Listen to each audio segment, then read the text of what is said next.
recevons Odette Daudet. Bonjour. Voilà, vous êtes censé me dire bonjour. Je vous dis bonjour.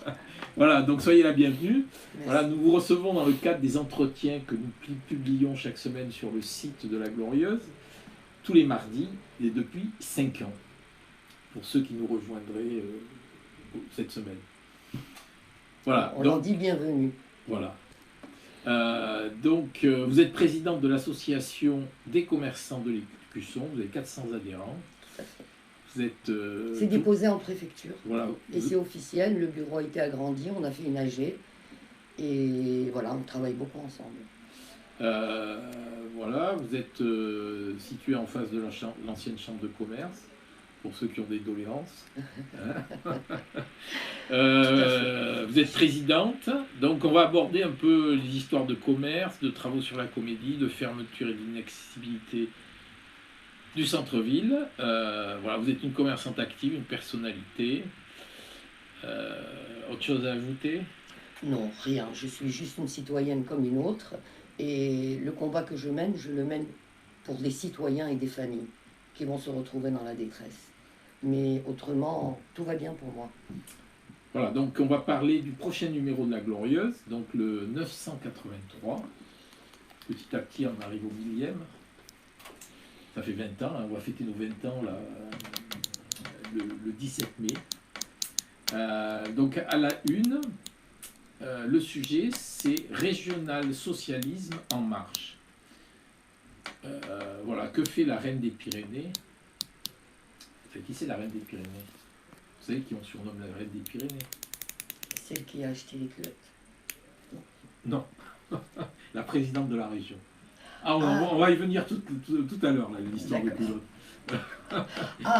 La Reine des Pyrénées, elle est hostile à Paris, elle est un peu seule et elle a comme objectif 2027. Voilà, ensuite on revient donc Coralie. Le diable s'habille en princesse tam-tam. Bah ça va, c'est bon marché, hein. C'est pas ce qu'il y a de plus cher sur le marché. C'est gentil comme titre. Si elle était Est-ce que c'est chez gentil moi, comme ça lui aurait titre? coûté plus cher. Oui, ça va. Ensuite, on revient sur notre bon maire, Michael Delafosse. Charlie, quand ça l'arrange. Alors, moi, ce que je dirais sur notre maire, je lui pose une seule question. Est-ce lui le dirigeant? Est-ce lui le maire? Est-ce que c'est lui qui prend toutes les décisions?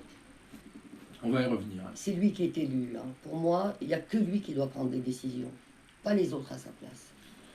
Ah, c'est une équipe, hein, vous savez. C'est pas une équipe.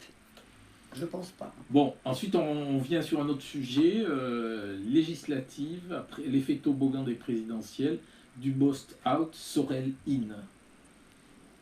Oui. J'ai lu l'article, oui. Ah non, il n'est pas encore sorti, hein, c'est l'article de mercredi. Non, l'article sur Midi Libre est sorti aujourd'hui. Ah oui, mais... Et il y avait la première de couverture. Ah oui, vous avez lu l'interview de Philippe Sorel. Tout à fait. Voilà. Et je suis ravie de le voir de nouveau parmi nous, parce qu'il a été un très bon maire. En tous les cas propres. Donc on va passer aux questions, Odette, si vous voulez bien. Il a eu les félicitations quand même de la Cour des comptes. Hein. Un bilan extraordinaire. Et on le remercie. Est-ce qu'il a eu les félicitations d'Odette Daudet? Toujours. L'amitié, c'est à vie. Bon. Alors on va un peu dévier là. On va revenir sur Coralie Dubost. Est-ce que vous comprenez la charge médiatique qu'a subie cette jeune femme? C'est une femme. J'ai pas autre chose à dire.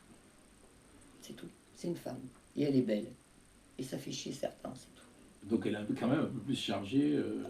Elle a chargé. Parce que bon, elle a le droit d'acheter des culottes, il faut arrêter les conneries. Elle a le droit d'acheter des vêtements. Vous savez quand même que le dossier il date de 2019. C'est-à-dire on allait chercher des achats qu'elle avait fait il y a 3 ans. Donc on voulait la dézinguer. C'est tout. Ils ont voulu s'en débarrasser, ben c'est très bien que grand bien leur fasse. Encore une fois. Vous êtes spécialiste des dessous? Oui, mais de luxe. Des dessous, des dessus aussi? Des dessus aussi. Des dessus et des dessous. Est-ce que vous auriez quelques anecdotes à nous raconter sur des cadeaux coquins? Et ça m'arrive tous les jours. Je fais du sexy chic. Et j'ai beaucoup d'hommes qui viennent au magasin pour acheter à leur chérie. Vous n'avez pas une petite anecdote à nous raconter? Une anecdote, comment dire Non, j'ai pas d'anecdote dans la mesure où chez moi c'est top secret. C'est comme le singe. Je ne vois pas, je n'entends pas et je ne parle pas. Mes clients sont protégés. Et mes sources sont protégées. C'est pas très drôle ça. Hein. Bah, si, c'est drôle dans la mesure où je respecte ma clientèle et je respecte non, mais les vous confidences. Donnez pas de nom, vous donnez pas de nom, vous nous racontez simplement une anecdote. Pas d'anecdote.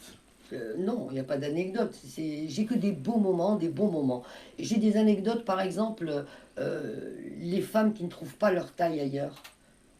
Quand elles viennent chez moi et que je les sers et que je leur donne le choix, eh ben, elles jubilent, elles se considèrent comme un être humain comme les autres. C'est pas parce qu'elles ont quelques kilos de plus ou de moins du reste, parce que c'est tous les extrêmes que je fais.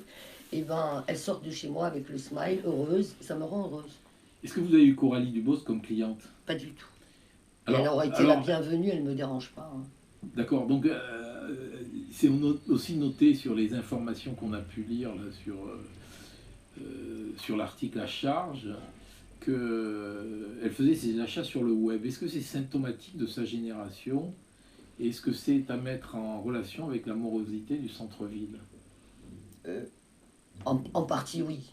Mais en toute sincérité, dans notre ville, je constate que le présentiel, la discussion, l'échange, le relais qu'on fait humain, parce qu'il y a beaucoup de gens qui vivent tout seuls, il y a beaucoup de gens qui ont des malheurs, il y a beaucoup de gens qui ont des cancers, et chez nous, c'est un moment de convivialité. Il y a l'achat, mais il y a la convivialité, on les rassure, on essaye d'être là et présent, humainement parlant. C'est ça notre devoir en tant que commerçant. D'accord. Donc il y a un autre chantier là, dont on parle beaucoup en ce moment, qui fait couler beaucoup d'encre, c'est le chantier de la Comédie et la fermeture du tunnel sous la Comédie. Est-ce que tout ça, c'est de nature à revitaliser le commerce en centre-ville? Non, c'est de nature à le tuer. C'est-à-dire que s'il ferme le tunnel de la Comédie et il met des arbres dans une des régions la plus verte de France, et dépenser de l'argent alors qu'on est en guerre et que la famine ne va pas tarder dans les pays d'Afrique et qu'on risque de recevoir encore du monde, il faut arrêter de délirer et de dépenser de l'argent public pour rien et en plus détruire des emplois, détruire des commerces dans une des régions les plus pauvres de France, où on a le plus de RSA. Est-ce que c'est des socialistes? Est-ce qu'il y a un cerveau derrière? Est-ce que ces gens-là sont conscients qu'ils sont en train de tuer des familles, des enfants, des scolarités, des cautions, des PGE? 3 ans de guerre, 3 ans de guerre, on a vécu, on a survécu. Il arrive, il claque des doigts, il tue tout le monde. Et ça s'appelle un maire et un socialiste. Je trouve ça très grave. C'est des emplois, c'est tout. Tout ça pour mettre des arbres sur du béton. Mais quels sont ses conseils? Qui c'est qui le pousse à faire des choses qui vont le dézinguer dès son prochain mandat? Qui y a derrière? C'est pas M. Delafosse que j'accuse.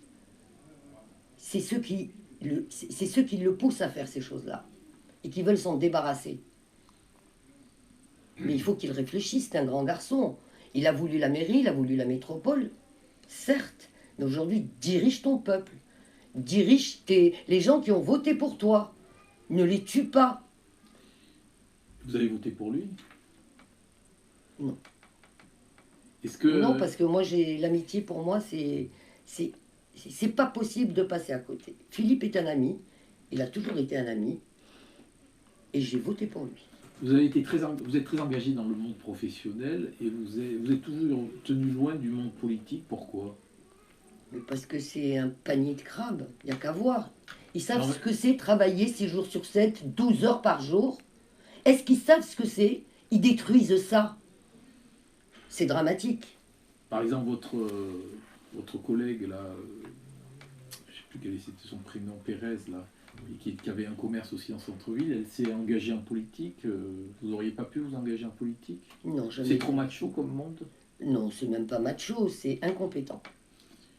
Et moi, je suis libre et j'ai envie de dire ce que je veux dire et je veux être indépendante. Qu'est-ce qu'il faudrait faire pour changer Montpellier si vous étiez maire? Qu'est-ce qu'il faut faire? Mais ça fait 25 ans que je dis la même chose. Déjà, d'une part, l'accessibilité. Parce que nos parkings, nos business, tout le monde le dit. C'est la parole première des francs-maçons. Nos parkings, nos business. Alors on nous enlève les parkings, on nous enlève les business, on nous enferme, on nous gotéise. Et ben moi, je vais faire ouvrir cette ville. Et en toute sincérité, on commence à grossir, à avoir une population énorme. Ils se plaignent de toutes les populations. À chaque fois qu'une villa se vend, ça devient un immeuble. Et ils nous enferment à nous. Est-ce qu'on peut dire qu'il y a une baisse de la fréquentation commerciale depuis 2-3 ans? Et de quel ordre, vous l'estimez? Oh ben, la plus grosse baisse, elle a commencé avec le mandat de Michael. Avant, ça se tenait? Avant, on avait les mêmes chiffres. Même avec les gilets jaunes, on a travaillé. Même avec le Covid, on a travaillé. Avant, il y a eu, par exemple, si je me souviens bien, sous Philippe Sorel, il y a eu la réfection de la Grand Rue, là, qui a dû quand même porter... Alors là, d'abord, il n'y a aucun magasin qui a fermé. On a géré la rue mètre par mètre. On n'a jamais empêché les gens de circuler. On nous a mis des planches de bois quand il y avait les fosses qui étaient importantes. Et j'ai géré toute la rue. Les métiers de bouche, on les a déplacés. Et celui qui vend Fels, je crois que ça s'appelle, qui vend des sandwichs, lui, on lui a, avec Monsieur Sorel et Brigitte Galliana d'ailleurs, on s'est battu pour qu'il ait un chalet place de la Comédie, pour pouvoir sauver son chiffre d'affaires. On a eu 0 dégâts. Et là, depuis 3-4 ans, quelle est la baisse de chiffre d'affaires? Alors, depuis 2 ans, on va dire. Elle est conséquente, hein. Elle est entre 20 et 30%. Alors, on peut accuser la guerre en Ukraine, on peut accuser ce qu'on veut, mais... La guerre en Ukraine, c'est il y a 2 mois. Hein. Voilà. Exactement. Donc, bon, avant, c'était le Covid. Avant, c'était le Covid. Non, mais avec le Covid, on s'en est bien sorti. Ouais. Et le prix des fonds de commerce et des murs dans le centre-ville. Si ça continue, ça va dégringoler vitesse grand V comme Béziers, tu sais. Après, on ramasse tout pour l'euro symbolique et on recommence. Est-ce que vous avez une explication pourquoi on a entrepris des gros travaux sur la Comédie et la fermeture du tunnel pendant la grosse saison touristique? Voilà, exactement. Ça, c'est juste catastrophique. Eh ben, c'est-à-dire, c'est exactement comme Ceausescu, tu sais, la Kalachnikov, on te la met devant et on te dit ferme-la. Enlever les terrasses, on va faire des travaux. Pas d'indemnisation, pas de discussion, rien du tout. Ils sont tous comme des fous. Parce que Fanny Dombrecoste, elle a nommé personne pour négocier avec les commerçants. Ils n'ont rien négocié du tout. Non, mais en fait, c'est plus les élus qui négocient avec les commerçants, c'est une personne qui a été nommée un conciliateur. Dombrecoste, de toute façon, elle est élue, elle est au bureau du maire. Voilà, mais pourquoi, à votre avis, ils vont pas voir les commerçants et qu'ils nomment un conciliateur? Mais un conciliateur de quoi? Ils vont faire des travaux qui ne servent à rien. Et ils vont fermer le tunnel pour plus tuer la population. Et pendant les travaux, qui vont durer entre 2 et 3 ans, eh bien, l'arrêt du tramway Comédie, il n'arrivera plus non plus. Alors, qu'est-ce que vous voulez de plus? Comment on peut tuer des gens rapidement? Voilà, je dirais, moi... et des familles, et des cautions, et des PGE... Vous avez des exemples? Si j'ai des exemples. Mais bien sûr. Ben, donnez-nous un exemple. Ben de quoi? De magasins qui commencent à fermer? Oui, des magasins qui commencent à fermer. Ben vous en avez à la rue de l'Argenterie. Vous en avez dans toutes les rues. Hein. Dans toutes les rues. Qu'est-ce qui se passe? Ils viennent vous voir et... Eh ben, ils déposent le bilan. Ou alors ils veulent vendre parce qu'ils n'en peuvent plus. C'est exactement... On a l'impression que c'est... Je comprends même pas qu'ils ne combattent même pas leur outil de travail, leur pain quotidien. Il n'y a personne qui bouge, ils ont tous peur. Ils ont peur. Pourquoi ils ont peur? Moi, je me pose la question, pourquoi ils ont peur? Ils payent leurs impôts, ils travaillent. Pourquoi ils ont peur? On nous empêche de travailler, mais c'est du pénal, ça. On nous empêche de rentrer chez nous. Moi, j'habite en centre-ville. Je ne peux pas venir, je ne peux pas prendre la voiture, je ne peux pas amener mes courses. Je ne peux rien faire, je suis en prison. Les médecins ne veulent plus venir. Les infirmières ne veulent plus venir. Je ne sais pas comment font les autres, les pompiers, le SAMU. C'est-à-dire que si on a une crise cardiaque, on est mort. Hein. C'est même pas la peine. Moi, j'ai une mamie qui est venue me voir, qui habite à la Grand-Rue, qui est venue me voir à moi, alors que je suis président d'association des commerçants, en me disant « Madame Daudet, aidez-moi ». Je dis « Mais qu'est-ce qui se passe ?» Elle me dit « Voilà, je suis toute seule, je suis veuve, j'ai du mal à marcher, j'ai des petits-neveux qui veulent bien me sortir le week-end de temps en temps pour que je puisse voir du monde, prendre l'air. » Et ils m'ont téléphoné pour me dire que c'était plus possible, parce que c'est trop compliqué de venir à Montpellier. Donc cette bonne femme, elle va rester enfermée chez elle, dans son trou, et elle va crever. Voilà le socialisme, ce que c'est. Donc il y a un autre sujet aussi qui agite un peu Montpellier, là, autour du Pérou, là, rue Saint-Louis, rue Auguste-Comte. Il y a une pétition là, qui regroupe aujourd'hui plus de 2700 signatures. Oui. Et le maire fait la sourde oreille. Oui. C'est quand même incroyable, les gens ne peuvent plus sortir de chez eux. C'est dans le quartier du palais de justice. Ils ne peuvent plus accéder à leur parking personnel dont ils sont propriétaires. Le matin, ils arrivent, il y a une autre rue qui a fermé. Il y a des gens qui sont enfermés, emprisonnés dans leur petite rue. Les enfants, quand ils sortent, ils se font un sang d'encre. Les taxis de la TAM ne veulent plus venir non plus. Bah, à partir de là, comment les touristes vont venir? Et pourquoi ils vont venir, les touristes? Pour marcher sur des gravats. Un autre sujet, là, le maire avait dit pendant la campagne qu'il réouvrirait le pont là, devant le parking Saint-Roch. Le pont de Sète. Le pont de Sète, oui. Mais le pont de Sète, il a promis avant ses élections et on attend encore. Ben, il faut lui demander à lui. Hein. C'est pas un sujet avec lequel. Mais bien sûr que c'est un sujet. On n'a pas arrêté de le demander. Tout le monde a fait des courriers. Tout le monde fait des courriers pour ça. Il n'a pas compris. C'est qu'il ne veut pas. C'est tout. Alors, un autre sujet en centre-ville, il y a les déchets, alors, enfin, les poubelles. Voilà, donc, on nous avait vendu une ville plus propre. Et aujourd'hui, est-ce que les résultats sont au rendez-vous? Alors, je ne vais même pas parler de ça. Je vais parler des emballages. Alors, moi, j'ai plein d'adhérents. Des restaurants, des magasins de bijoux fantaisie, tout ce que vous pouvez. Quand ils trouvent un carton avec les étiquettes et le nom, ils mettent un PV de 160 € qui peut aller au pénal, puisque c'est des PV qui sont envoyés par la République française, n'est-ce pas? Donc je vois pas le rapport avec des cartons, des poubelles et le pénal. Parce que maintenant, si on va faire de la prison pour des cartons, eh ben... Et ça, c'est une amende de combien, par exemple? Ben celle-là, elle est de 375. C'est pour avoir laissé les cartons devant... Oui, là où ils veulent pas. Où ils veulent pas. C'est-à-dire qu'ils ne sont pas organisés. On peut avoir... Il y a des machines dans toutes les villes. D'ailleurs, mon association, elle fait partie d'un collectif national. Et on a des réunions avec toutes les villes de France. Tout le monde trouve des solutions.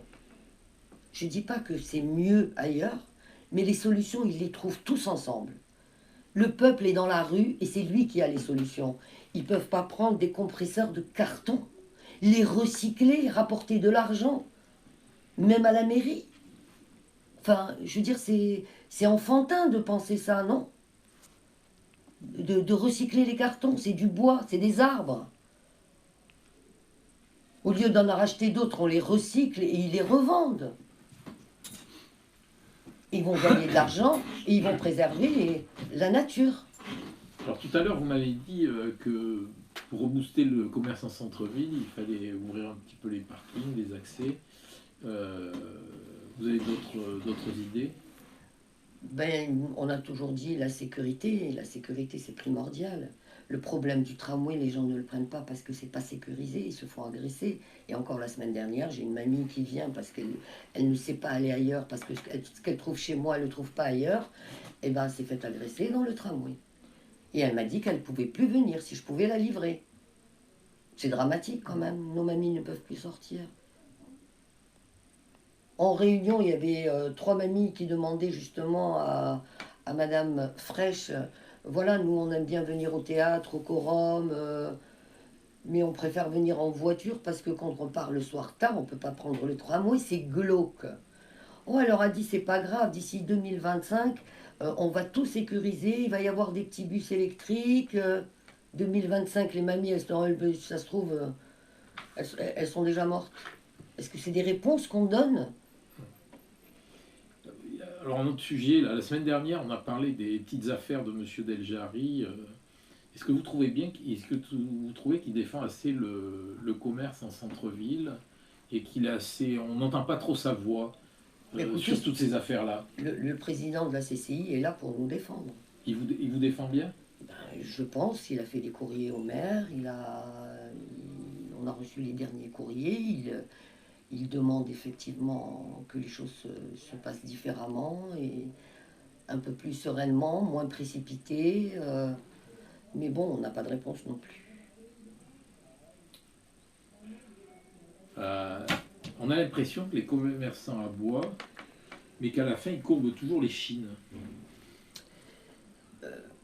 C'est bon, allez, je vais pas dire. C'est pas un bon sujet. C'est un très bon sujet, mais je vais pas dire exactement ce que je pense. Si les commerçants ont peur, c'est qu'ils ont des raisons d'avoir peur.